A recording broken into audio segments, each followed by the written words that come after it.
Sequels usually end up worse than the first. I think that's something we can all agree on.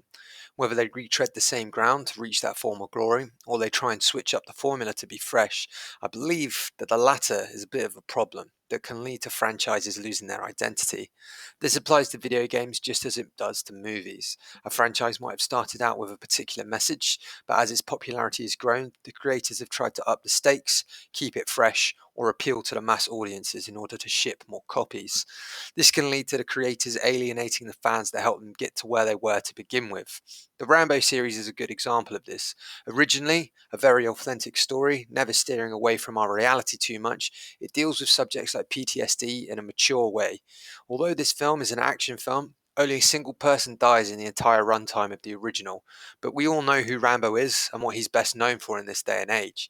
One of the Rambo films has the world record for the most on screen deaths in the shortest runtime, or something equally mad like that.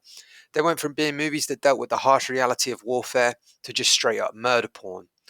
Fast and Furious is another good example. The first one was just about street racing, and now all of a sudden we're secret agents racing submarines. Video games can do the same thing as well, and I'm not saying that these movies or games are now bad, I'm just simply saying that they're very different to how they started. Two primary games come to mind that have done this, and these are Call of Duty and Resident Evil. Now, let me start off by saying that I think both these franchises have taken steps to get back to where they were, which I'm going to go into in more detail later. Call of Duty started with a very simple premise. In the war that changed the world, no one fought alone.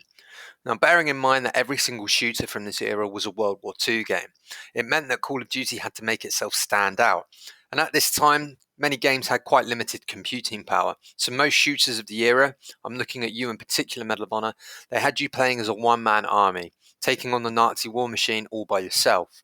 Call of Duty really distinguished itself by having you playing alongside hundreds of other AI-controlled soldiers, all of whom had names and ranks, many of whom could be killed. This really helped sell the immersion of the game and made you feel like you were just a simple soldier like any other, taking part in the world's largest conflict. The first level of Call of Duty even seems to do a bit of a fake out. It makes you parachute in, all alone, kill a handful of Germans before completing the first objective. However, once you complete this first objective, the skies open up, hundreds of friendly soldiers drop in, and you're no longer alone. Call of Duty followed in this formula for several installments with good success. They mixed it up a fair bit in the third installment by adding countries that had never really got the spotlight, such as Poland and Canada, but around this time, World War II shooters were beginning to grow stale, at least for the mainstream. Battlefield had made the jump to modern warfare, and with the wars raging in the Middle East, many people's attention was drawn to the real life conflicts, and this is where we get to Modern Warfare, the fourth main series installment of the Call of Duty franchise. Now, there were cinematic moments in Call of Duty 3, but Call of Duty 4 really took this to a whole new level. It made you feel like you were playing through your own action film, clearing the decks of a tanker with the SAS, or taking fire from Muslim radicals in the Middle East. It all brought Call of Duty into the modern era, and even more into the public eye. The multiplayer was iconic. It completely redefined the online shooter experience, and no longer did you have to choose from a selection of pre-made classes and guns, but you could create your own gun, your own class with your own perks, such as more health, more gun power, and more silent footsteps, and many, many, many more. The next installments all followed this formula, trying to raise the bar for both single player and multiplayer. And in the end, it all became a bit of a pissing contest. World at War had gore, dismemberment, and zombies. Modern Warfare 2 and 3 had escalated these modern proxy wars into full blown World War 3. One mission even has you fighting through the White House. And don't get me started on the controversy that was stirred by making the player take part in a terrorist attack. I played through Black Ops and it was just as ridiculous with its over the top conspiracy based storyline. And before I knew it, we were free running with robots and laser guns. If you'd taken a 10-year-old me who had just started playing Call of Duty on the PC and shown me where Call of Duty would be 15 years later, I'd have a very hard time believing it. The question is, where do they go from here? They'd gone as far forward as they could without losing their core audience, and so they took a page from Battlefield's book.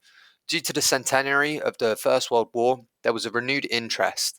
Battlefield decided to go back to its roots a bit by bringing the First World War, this low-tech and horrific war, into the mainstream video game market, something which had never really been done before, and it was done with great success. Call of Duty followed suit with Call of Duty World War II, which, if I'm entirely honest, I never played through, but I've heard it had some ridiculousness in it as well, including microtransactions and paywalls. There was also something quite ironic that a game based on a war where millions of people sacrificed their lives in the name of freedom gave the publishers the freedom to cash in on their sacrifice and story. It's quite poetic. This leads us to Modern Warfare. Not the original, but the recent reboot. The reboot has tried to go back to a time when the games weren't so ridiculous. It doesn't have as many over the top action sequences, but instead, it actually makes many attempts to stay quite grounded.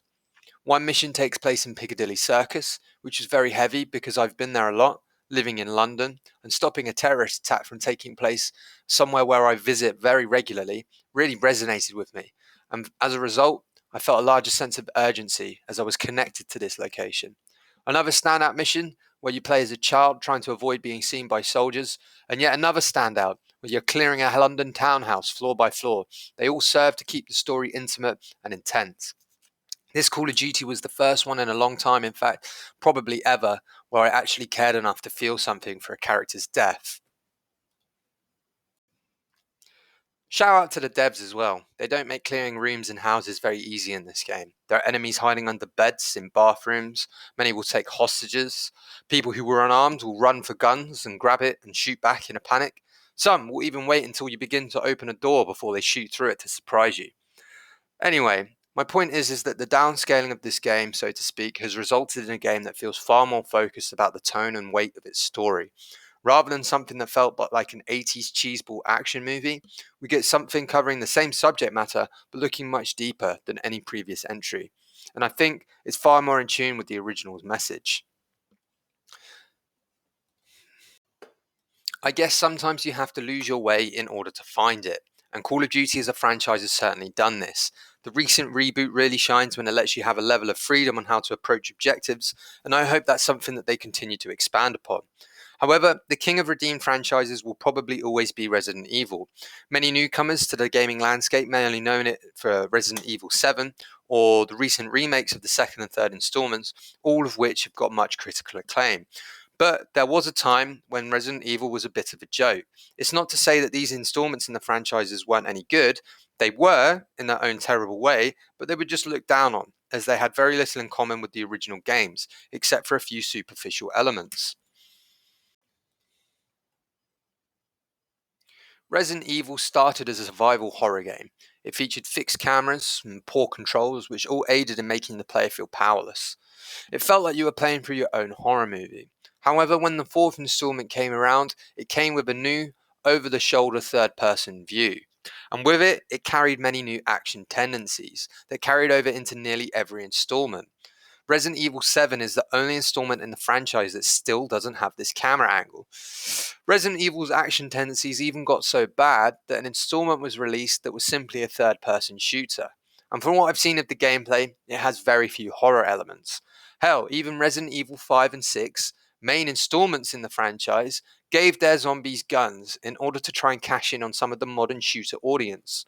Again, I think it's quite ironic that a franchise that started off having deep themes about the dangers of corporate greed eventually becomes a shell of itself, devoid of any life and depth, a zombie, if you will, all because of corporate greed. Quite poetic. As the saying goes, the truth is most certainly stranger than fiction, and to be honest, I don't have all that much more to say about all of this, except that I think the irony is particularly ripe.